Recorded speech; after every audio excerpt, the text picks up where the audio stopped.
falar sobre essa Zona Sul. Já estamos ao vivo. Já estamos ao vivo aí, Estamos.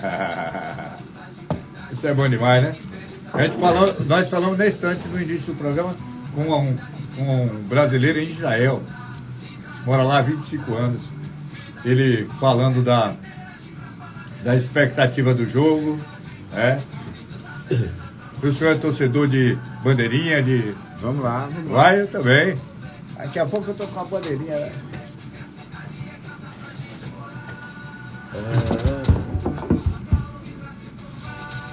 Né, Lu? Sou torcedor de bandeirinha, viu? Um olhar diferente sobre o cotidiano das cidades. Nossa pauta é você bem informado. Falando de trânsito com Bruno Sobral. Agora toda quinta-feira às 7 horas da manhã no programa Cidade em Pauta da Nordeste FM. Tire as suas dúvidas e conheça os seus direitos. Siga-nos nas redes sociais, Instagram @ADV Bruno Sobral. Oferecimento FSA Multas. Fone 75 999 73 33 34. 7 horas 14 minutos, Cidade em Pauta, Nordeste FM. Eu estou aqui na bancada. Ó, nós estamos aqui na bancada, eu, Lucival Lopes e Vitória Silva, Sotero Filho, na liderança de Jorge Bianchi, recebendo de braços abertos Dr. Bruno Sobral, advogado, especialista em trânsito. A partir de hoje, falando de trânsito com Bruno Sobral. Bom dia, Bruno Sobral. Lá, Lucival? Bom dia, bom dia. O amigo Bruno Sobral. Então, todo mundo. Vitória Silva. Bom dia, Vitória Silva. Doutor Bruno. A gente aqui é assim, doutor Bruno. Bom dia. Contribui muito aqui com o programa. Tá tudo certinho? Recebido como uma família. Mas é isso. Essa é a ideia. Ele já faz parte da casa. Como realmente tem que ser. Muito bom dia mesmo. Muito feliz, ilustre. Walter, Vitória e Lucival, Jorge e demais integrantes desse programa, que há muito, é como o Lucival vem falando, a gente vem pontuando volta e meia, tendo algumas participações, e aí por conta justamente do público, os ouvintes que nos acompanham, que sempre a gente inicia programas aqui, e Lucival lembra bem que já iniciei um programa pela manhã, foram 2 horas, foi para o almoço, foi o programa de meio-dia inteiro. Temas legais, e faltou espaço. Então, assim, é um projeto antigo, inicialmente dizer, inclusive em respeito ao público, aos ouvintes que nos acompanham, aos seguidores também pelo Instagram. Um projeto antigo, uma vontade enorme de poder expandir, e fico feliz da vida, desejando bom dia a todos que nos seguem. Por exemplo, a gente está aqui, pessoas de Feira Santana me seguindo aqui, partindo por Salbara, chegando já no Espírito Santo. Isso é nas redes sociais? Redes sociais. Nós estamos nessa live aí, pelo exatamente, live também. Instagram, né? Exatamente. Como é que acompanha Bruno Sobral nessa live aí? Ilustre Walter, vamos até aprimorar depois, eu quero colocar aqui para a gente participar como um todo, né? Uhum. ADV Bruno Sobral pelo Instagram, ADV Bruno Sobral pelo Instagram. Sim. Também o perfil Advocar Oficial ou FSA Multas. Então, quem quiser o caminho mais fácil, ADV Bruno Sobral, e no Instagram já estou acompanhando aqui. Exatamente, ADV Bruno Sobral. E a gente interage 100% em tempo real. Então, dizer que é uma satisfação, um compromisso meu, fico muito alegre mesmo, poder estar colocando. Óbvio, né? Modéstia à parte, todo bom profissional, ele tem uma dificuldade de agenda, uma dificuldade, os compromissos são muitos. Mas, assim, acima de tudo, desde que eu iniciei na área de trânsito, eu tenho paixão de falar de trânsito. Daí vem eu falando de trânsito. Então, eu quero dizer que é um compromisso meu, vou manter, vou honrar, e estaremos sempre aqui interagindo sobre essa temática, né, bastante ampla, e que Walter já suscitou um tema aí que já está na pauta, viu? Já vai colocando na pauta. Vamos deixar guardadinho aí para a gente trabalhar, exatamente, com aqueles levantamentos que o senhor propôs, aquela nossa conversa inicial. Maravilha. Mas hoje o nosso tema é blitz lá da Seca.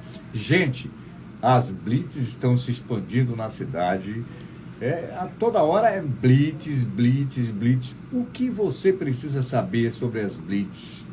Hoje, nessa estreia do Cidade em Pauta, com o nosso quadro Falando de Trânsito com o advogado Bruno Sobral, beber e dirigir, todo mundo sabe que não combina. É completamente imprudente e perigoso quem faz essa combinação. Não é isso, doutor? Exatamente. Então, o que pode trazer grandes riscos, não só para quem dirige, mas para todos que estão ao seu redor.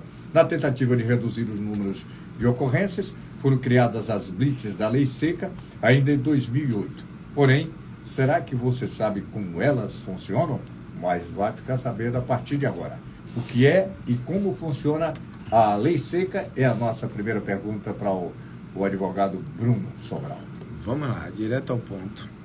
Olha só, a Lei Seca, como bem pontuou o Walter, ela foi criada com o advento do Código de Trânsito Brasileiro e, por assim dizer, ampliada, pormenorizada em 2008, uma lei de autoria do deputado Hugo Leal, e a partir de então houve, por assim dizer, uma campanha maciça, principalmente pelo estado do Rio de Janeiro. O estado do Rio de Janeiro foi o primeiro estado a, digamos assim, expandir a Lei Seca. Então, Lei Seca, via de regra, podemos definir como sendo aquela espécie de fiscalização de trânsito, blitz de trânsito, que tem por objetivo principal naquele momento ali, buscar fiscalizar o eventual consumo de bebidas alcoólicas por parte dos condutores de veículos automotores. Então, ela pode resultar na autuação por alcoolemia, que vem a ser realmente o consumo de álcool, devidamente demonstrado por meio do etilômetro, ou mesmo na perspectiva criminal por outros meios de provas. E também pode resultar na autuação por recusa. A autuação essa bem mais comum, e é justamente sobre ela que a gente vai esmiuçar o que vem a ser as consequências do Código de Trânsito Brasileiro. Por qual razão? Em grande parte, e eu digo em grande parte mesmo, posso até me sentir confortável em dizer, na esmagadora maioria das situações, é nessa conduta que o cidadão, por desinformação, vem a ser autuado. Não necessariamente, mas não necessariamente mesmo, por de fato estar consumindo bebida alcoólica e dirigindo veículo automotor, mas apenas e tão somente por desinformação, e é justamente o nosso objetivo hoje, bem informar o cidadão. O que acontece com quem desobedece a Lei Seca e qual o valor de uma multa hoje? E há várias situações, né? Onde o cidadão já é flagrado bebendo, onde há uma recusa para fazer o teste, e em que ponto ele pode ser até conduzido preso, caso não faça, não atenda aquilo que a autoridade de trânsito exige, doutor. Vamos lá. As consequências da lei para o condutor que é flagrado dirigindo sob efeito de bebida alcoólica, ela é, primeiramente, a penação por multa, no valor de R$ 2.934, e a recusa também traz a mesma penalidade. Se é alcoolemia, é se submeter ao bafômetro, e recusa, em síntese, é não se submeter ao bafômetro. Além da penalidade de multa, há que se falar ainda da suspensão do direito de dirigir, ou seja, suspensão da CNH, como comumente é dito. Então, a suspensão se dá pelo prazo de 12 meses, e para que possa voltar a dirigir após esse prazo, o condutor precisa se submeter ao curso de reciclagem, um curso que, via de regra, tem a duração de 5 a 6 dias, pode ser online ou presencial, e na Bahia, até então, esse curso está sendo aplicado somente para instituições credenciadas junto ao órgão. Em outros estados, não. Você pode fazer online em qualquer plataforma. Mas, em regra, é isso aí. A aplicação da penalidade de multa no valor de R$ 2.934 e mais a aplicação da penalidade de suspensão de direito de dirigir pelo prazo de 12 meses. Isso é automático, né? A multa e a suspensão da carteira, é isso? Da habilitação, da condição de dirigir? A consequência, ela é direta, por assim dizer, mas o prazo não necessariamente automático. Ou seja, inicialmente o condutor, ele é autuado, responde o processo administrativo vinculado à multa, E a partir daí, se não tiver êxito na defesa ou no recurso, o órgão instaura um processo administrativo de suspensão de direito de dirigir. E que ele volta a ter direito de se defender e a recorrer. Então, são processos apartados. Um exemplo bem bacana aqui, Lucival, para que os espectadores como um todo que estão nos acompanhando possam entender. Vamos supor que o cidadão ele venha a ser abordado e autuado pela PRF. Ok. A PRF é quem autuou, é quem multou aquele condutor, para se dizer, aplicou a penalidade de multa ao final do processo administrativo. Sim. Em que ele teve direito à ampla defesa contraditória. Após encerrada essa fase, aí sim vem o DETRAN, responsável pela emissão da carteira de habilitação, e aí pode pegar e instaurar um processo com o intuito de suspender. Então, são divididos. Primeiro, um processo administrativo vinculado ao órgão que autuou, que multou, e depois, somente depois de aplicada a penalidade, porque, veja, Lucival, só esmiuçando para aclarar, porque o direito de trânsito, a legislação de trânsito, ela é muito complexa. Então, a gente precisa facilitar. Vamos lá. O órgão, quando autua, quando o cidadão ele é abordado numa blitz, o que ele recebe não é a multa. Ele é autuado. Sim. Ele é autuado naquele momento, tem um prazo para se defender, um prazo para recorrer em primeira instância perante a Jari, um prazo para recorrer perante ao CETRAN. Somente ao final é que, de fato, ele pode sofrer a aplicação da penalidade de multa. Então, a partir deste momento é que, existindo a multa, há que se falar no eventual instauração do processo de suspensão de direito de dirigir. Entendi. E aí quem gesta esse processo é justamente o órgão responsável pela emissão do documento de habilitação, ou seja, o Departamento Estadual de Trânsito. No caso desse, da pessoa sendo flagrada e dirigindo ali, tá, com um veículo automotor, o carro dele é retido, é levado para o pátio, ou alguém habilitado pode tirar esse carro dessa situação e conduzir no lugar dele? Vamos lá, só. Deixa eu só centralizar aqui, enquanto o Walter não entra no debate, né, Walter? Não, mas eu estou no debate, porque eu já fui para um atendimento ali, teve uma queda de energia na outra empresa lá, na outra. Já solucionado lá, Valtinho? Sanado. Pronto. Aqui a gente trabalha de todos os lados. Exato. Quando um está resolvendo o problema, é a mesma coisa do trânsito. O nosso advogado de plantão aqui do Cidade em Pauta, não é?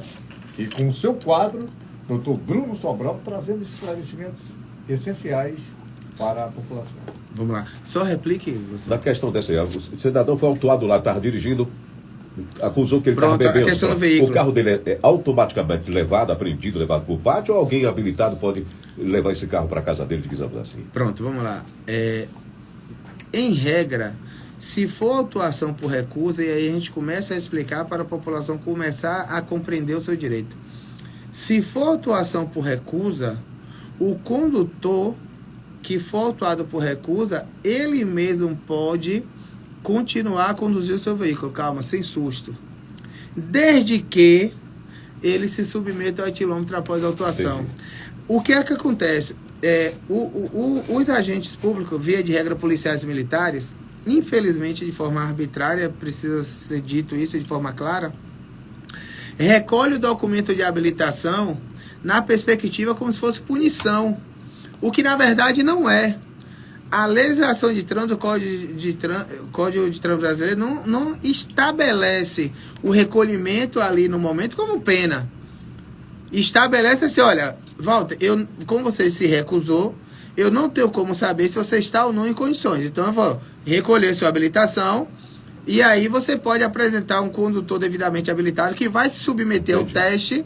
Sim. E aí você pode retirar seu veículo normalmente. Entendi. Mas se Walter já foi autuado por recusa, e aí, um exemplo, me liga, eu digo, não, Walter, se você ingeriu bebida mais cedo esse tempo todo, pode fazer o teste, tranquilo. Na pior das hipóteses, você vai autuado justamente pela conduta administrativa, não tem nada a ver com a área criminal. Aí Walter vai, se submete, o teste dá ok. E, de fato, ele já se recusou, mas nada impede que ele pegue a habilitação dele e possa seguir. Tanto assim Lucival, que o Código obriga o órgão de trânsito responsável pela autuação a permanecer com o documento pelo prazo de até 5 dias, justamente para viabilizar a devolução. Então não é uma penalidade você já ter a habilitação recolhida como se fosse uma espécie de suspensão imediata e automática. Não. É porque não tem como o órgão aferir. Ok? Então apresentou o condutor devidamente habilitado. Ou mesmo você se submeteu ao teste, você pode retirar o veículo normalmente. O ouvinte queria mais esclarecimento sobre esse limite aceitável no bafômetro. Quem toma uma cervejinha, viaja, vai tomar uma cervejinha 10 horas da manhã. Um copo. Um copo, 2 copinhos. 4 da tarde. de vinho. 4 da tarde ainda está. Vamos lá, para essa ilustre ouvinte aí que está nos acompanhando. O nome dela é Marta, viu? Marta, obrigado. E aos demais que estão nos acompanhando aí pelo Instagram, já em vários pontos. Já saímos até do Nordeste. Vamos lá. O índice, muito se propala a ideia de que existisse uma tolerância. Vale esclarecer que não há que se falar em tolerância. Não há, a tolerância seria 0. Mas eu estou a dizer que tem um índice mínimo. O índice mínimo se refere à margem de erro do equipamento, como existe, por exemplo, nos radares. Sim. O radar, você é autuado por uma velocidade, mas a velocidade de fato ali considerada é uma outra, justamente para ter uma segurança que a velocidade aferida foi aquela. O equipamento é a mesma situação. Então, via de regra, até para não criar dificuldade no entendimento, é preciso entender que não há tolerância no equipamento. Por exemplo, aquelas entrevistas que mostram que o bombom de licor, o antisséptico bucal, acusa o etiloma, justamente por conta disso, porque a margem dele é para ser 0. Então, o que se desconsidera a margem de erro, que é praticamente insignificante, de 0,04, seria mais ou menos pouquíssimo mesmo, um tanto de cerveja, e que assim, se beber e for, se nem beber, né, se ingerir e for fazer o teste imediato, vai acusar. O que realmente tem uma distância considerável é o índice administrativo, que é de 0,4 a 0,34, do índice criminal. Aí sim, aí eu tenho, aí como você pontuou, Lucival, se eu bebo um copo de cerveja, 2 copos de cerveja, ou 2, 3, 4 horas depois, o equipamento, em regra, ele não vai acusar, e se acusar, você não vai para a esfera criminal. Diferença básica, esfera criminal e esfera administrativa. Esfera administrativa é o que a gente já bem pontuou, Lucival, e a esfera criminal é aquela que, além do que acontece na administrativa, o condutor, ele é conduzido, com perdão pela redundância, mas cabe aqui, ele é conduzido à delegacia perante a autoridade policial para que ele venha a ser apresentado e responder pelo crime previsto no artigo 306 do Código de Trânsito Brasileiro, pelo crime de alcoolemia. Valendo ressaltar, ele responde cumulativamente, ou seja, ele vai responder a pena administrativa, multa e suspensão, e vai responder também a penalidade criminal. E quando o condutor causa acidente, ele estando embriagado, que deixa sequelas na pessoa, na vítima, ou então a morte dessa pessoa, o que é que acontece? O que é que diz a lei penal na legislação de trânsito, doutor Bruno Sobral? É isso. Lucival, mais uma profunda discussão houve nesse sentido, que com a última alteração do Código de Trânsito Brasileiro, mais precisamente no artigo 302, muito se esperava que a conduta dolosa fosse definitivamente incluída no Código de Trânsito Brasileiro. A bem da verdade, o efeito foi reverso. Ou seja, a partir de então, toda autoridade policial perdeu a possibilidade, deixou de ter a possibilidade de enquadrar como uma conduta dolosa. Anteriormente à mudança da lei, quem definia era o delegado. O delegado analisava todo o contexto e então ele definia se, havendo a presença de álcool naquele evento, naquele cenário do sinistro de trânsito, caberia ou não colocar a modalidade como dolosa. Aí o que acontecia? Bem sabemos nós que é Brasil. Quem realmente detinha um poder maior nunca era enquadrado, via de regra, homicídio doloso, sempre homicídio culposo. E assim se seguia. Então, se batalhou muito para ter alteração na lei, mas quando teve alteração na lei, a lei, grosso modo, para que todos entendam, agravou um pouco a penalidade, mas afastou a possibilidade do homicídio doloso, salvo se realmente houver o teste e restar devidamente comprovado. Tivemos um caso recente aqui, feito daquele caso do cidadão da região de Coração de Maria, já reincidente em trânsito, me parece até que ele não tinha habilitação, sob efeito de álcool, acabou atropelando pessoas, que 3 pessoas morreram. Ele ficou, acho que 2 meses preso, liberado agora, entrou com recurso e tal. A lei diz que me parece que é de 3 a 8 anos nesses casos aí. Como o senhor vê a situação, né, doutor Bruno Sobral? Olha só, Lucival. 3 pessoas morreram e 2 com sequelas. Exatamente. E assim, numa perspectiva bem técnica da coisa, vale ressaltar, e quem me conhece, me acompanha, sabe que eu tenho uma postura muito ética, uma postura muito realmente profissional, uma postura, acima de tudo, concisa. E eu digo, você poderia até citar ali um elemento que é público e notório, que foi veiculado, além do álcool, além do cenário trágico, o deboche. O deboche que houve no momento, diversas pessoas testemunharam isso, e estão nos autos, inclusive, então eu posso reverberar aqui. E assim, realmente não deixa de ser algo deplorável, não deixa de ser algo assintoso, não deixa de ser algo que a sociedade em si precisa reclamar, precisa realmente clamar por mudanças. Então, nesse contexto, literalmente ali, Lucibal, o que faltou? A partir do momento que resta configurado a presença de testemunhas, independentemente do cenário do acidente, vamos tirar o acidente, não houve acidente, mas a partir do momento que é flagrado um condutor visivelmente embriagado, não precisa do etilômetro para que seja aplicado o Código de Trânsito Brasileiro no artigo 306. Não precisa. A lei é clara, prova testemunhal cabe, vídeos cabe, dentre outros meios de provas. Então, assim, o desconhecimento, vamos lá, o desconhecimento da lei faz com que a lei não seja executada da melhor maneira. E quando a gente vem para o desconhecimento da lei, de forma ampla, olha que bacana, Walter, como você vai entender o que a gente estava interagindo antes. Por exemplo, o delegado, eu aposto com quem quiser, ele nunca teve aula nenhuma sobre direito de trânsito. Por qual razão? As faculdades não ministram a disciplina de direito de trânsito. O promotor que vai julgar, que vai acusar, nunca teve aula de direito de trânsito. Imagina. Porque as faculdades de direito, as universidades em si, em regra, não aplicam a matéria de direito de trânsito. A mesma coisa a gente pode colocar na questão do juiz. E aí eu vou e faço um link justamente com essa questão de blitz.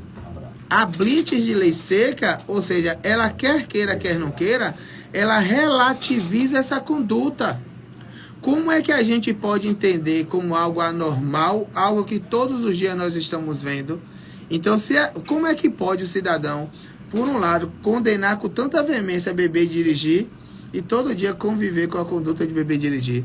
É como você condenar a violência contra a mulher e todo dia você está vendo a mulher apoiando em sua frente. Tem algo errado, não tem? Tem algo errado. Então, essa situação específica, a meu ver, falta um preparo técnico, porque existe todos os elementos ali. E assim, não faltava nenhum elemento para que a lei realmente fosse cumprida da melhor maneira. E assim, de forma nenhuma, estou aqui seguindo a linha do direito penal do inimigo. Não tem direito à defesa, já tem que ser preso. Não é isso, mas assim, aquele cenário ali, aí eu volto ao deboche, aquele cenário ali configura perfeitamente o que o Código Penal brasileiro em vigor busca preservar, a ordem pública. Alguém sustentar que a ordem pública ali não foi atingida, peraí, não precisa ser técnico para entender. Os familiares estão diretos na porta da delegacia do Ministério Público no fórum. Direto a imprensa está veiculando. Então, se a ordem pública ali não foi atingida, sinceramente falando, algo errado. Então, a conduta precisava ser punida à luz de como ela ocorreu.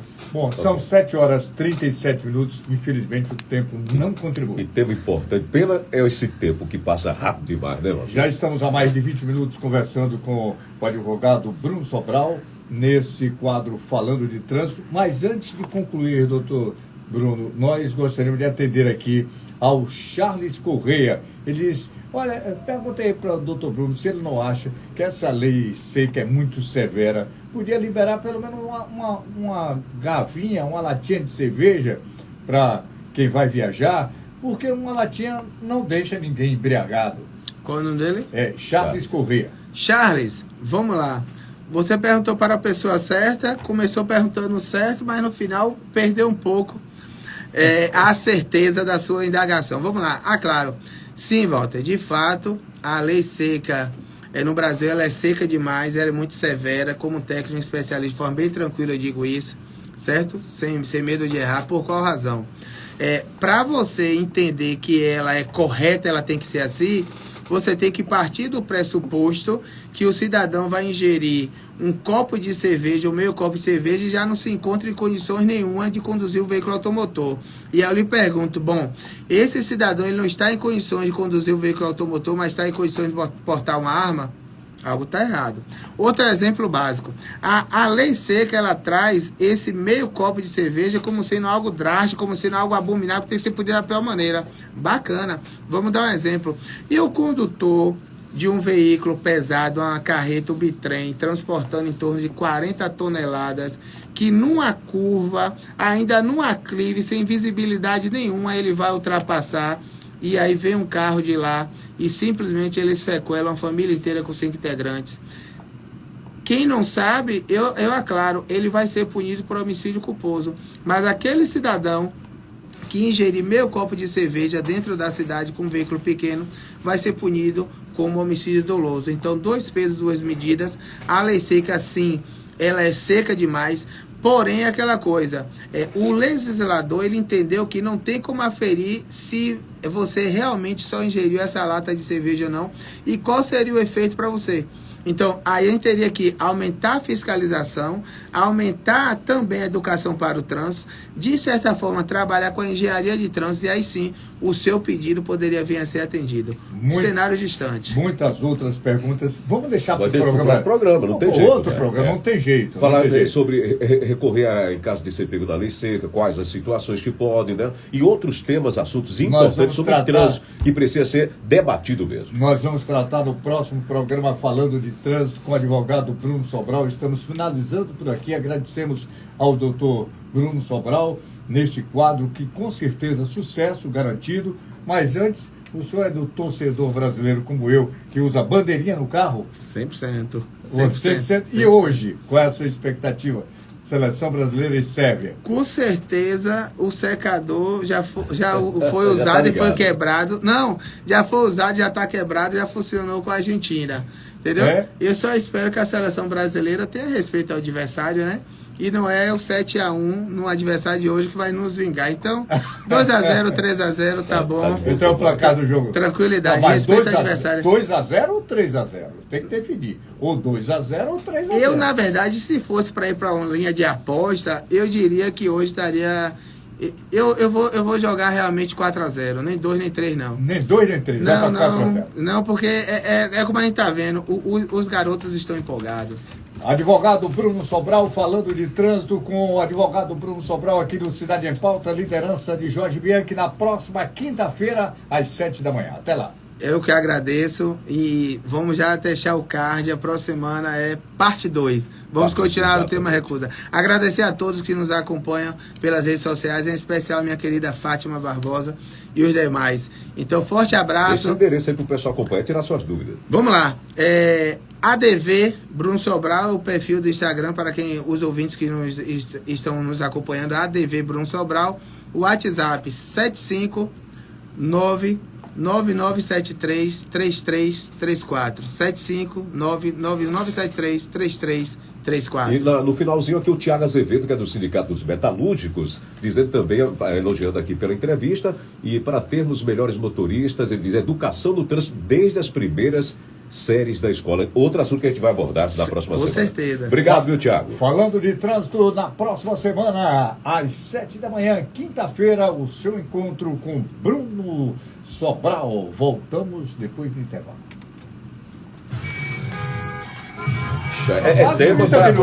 Tema bom que vai aí. Outra, como é que o pessoal